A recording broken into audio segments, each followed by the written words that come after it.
Well, good morning, everyone. It's certainly been a fascinating morning full of, some of the discussions about where the world is headed when it comes to critical minerals. And someone who certainly knows that better than a lot of us here is Mark Kristoff from Traxys. Mark, just to inform some of the audience here about where you're coming from and your background, just talk us through, your role in these critical materials. Thanks, Tom. Good afternoon. Good morning, everybody.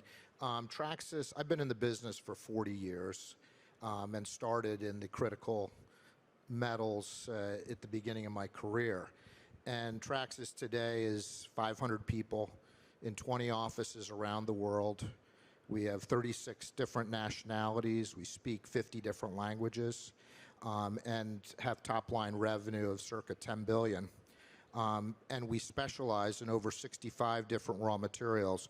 So we were trading stuff like cobalt and lithium 20 years ago.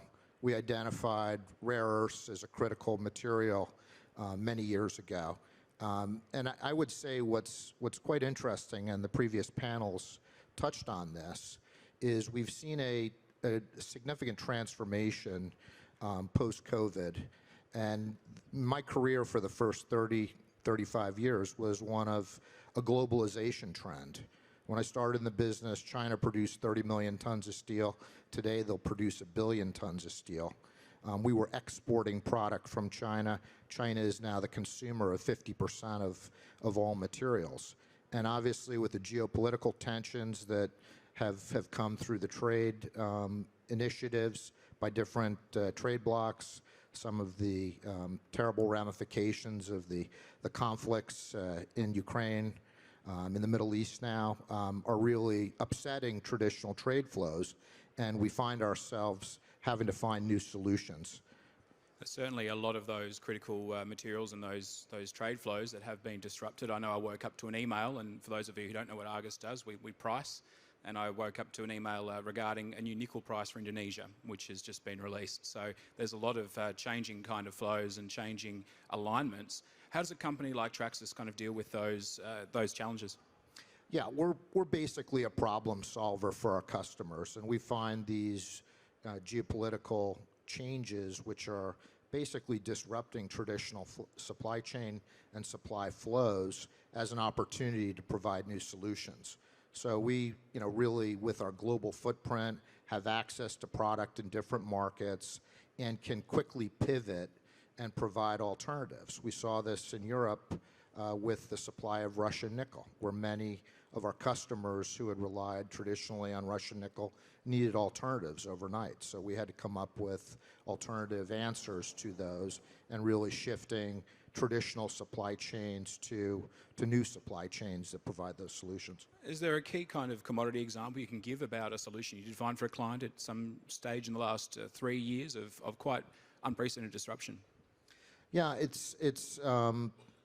we had flows going to the U.S. as an example, with an imposition of a 25% duty on materials emanating from certain producers. We had to find alternatives. We knew supply opportunities in South America, and were able to shift and address that. We've also seen something, and the previous panel talked about this. We've seen a new development with the need for transparency, accountability, traceability, and we're starting to see customers demand a carbon footprint that basically addresses some of their targets and their needs. So we had to shift a traditional supply chain of ferrochrome from Africa to ferrochrome from South America, because the attributes of the South American production emanating from hydropower, renewable reductant in the form of charcoal, versus traditional coal-fired power and metallurgical coke from Africa. So these are real-time problems that we're addressing. And frankly, as a problem solver, we see them as opportunities for our company. You spoke about the globalization turning to regionalization and those changing trade flows, those changing supply chains. Just how far advanced are we down those, and how much further is there to go?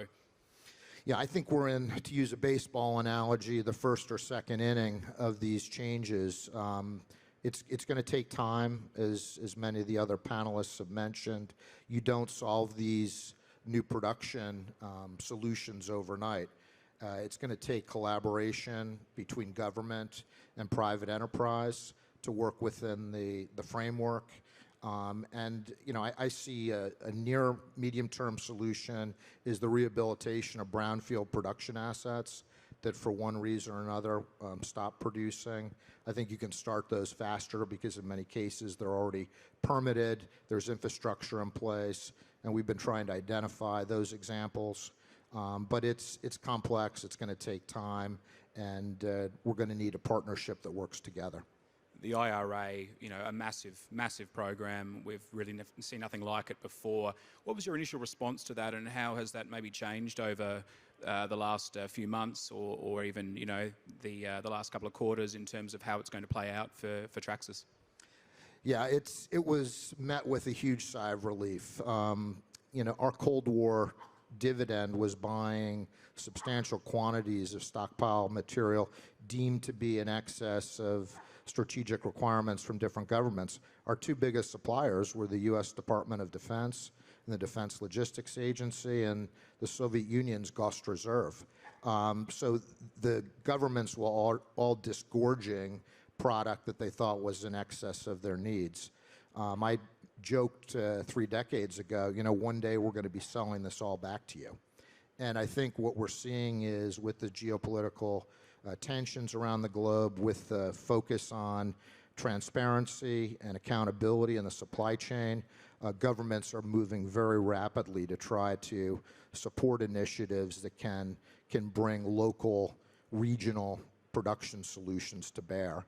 And you see that even before the IRA Act in the Department of Energy's subsidy around loan programs, subsidizing with a loan a polymetallic copper, nickel, cobalt production, supporting recycling, which I think is a big piece of the solution that a lot of people forget. So I think that's an area of important focus. But yeah, governments are moving quickly, and my reaction is it's about time. That speed you're talking about, very critical, of course, but the ESG requirements, obviously, from a changed landscape, how does that play into this downstream processing and this revitalization of that capability? Yeah, I think ESG is, in general, good for business, and it's an intelligent way to manage.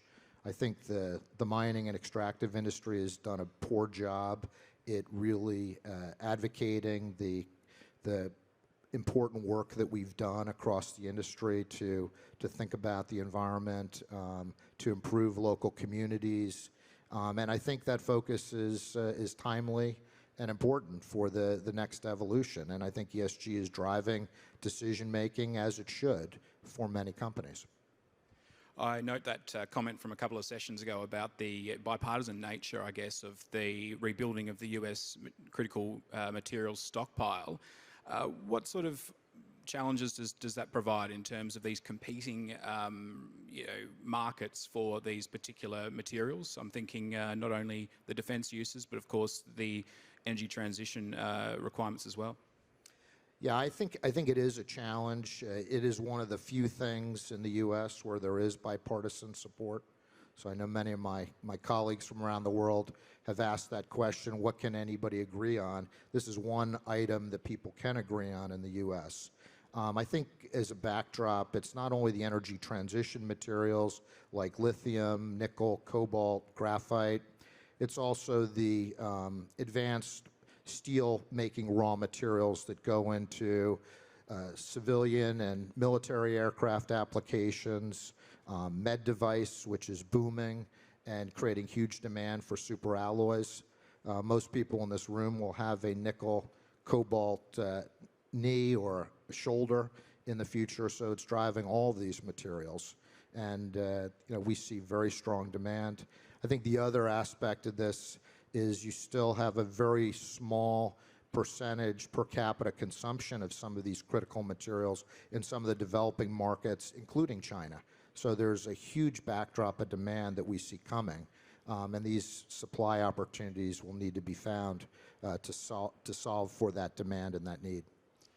And Australia's place in this. I mean, it's certainly been touted as the next, critical minerals reservoir for Western democracies in particular. I guess, where does it tie into the global scene at the moment in terms of its investment opportunities and also the ease of investment here? Yeah, I think the capital markets have starved development capital for smaller and mid-sized production assets, and we've really seen this since 2015. It was exacerbated during the COVID lockdowns. So I think there's a pent-up demand for capital to develop these projects. Debt markets have been closed. Equity markets have not been responsive. It's been an opportunity for companies like Traxys that bring banking partners to the table and provide offtake financing, bespoke working capital solutions. So I see more opportunity in those types of structures and companies like Traxys fulfilling that demand.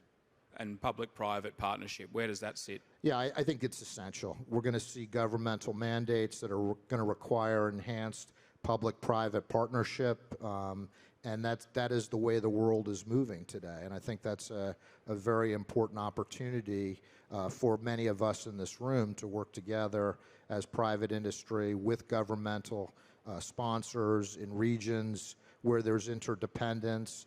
And, as you mentioned earlier, the Australian landscape for mineral exploration, extraction, development, downstream processing should be a champion for the Western allies. Mark, Kristoff, it's a fascinating space. It's also certainly a challenging one, and thank you so much for your insights this morning to IMARC. And welcome back to Australia after a decade away, I heard before. It's good to be back, and thank you all for your time and attention.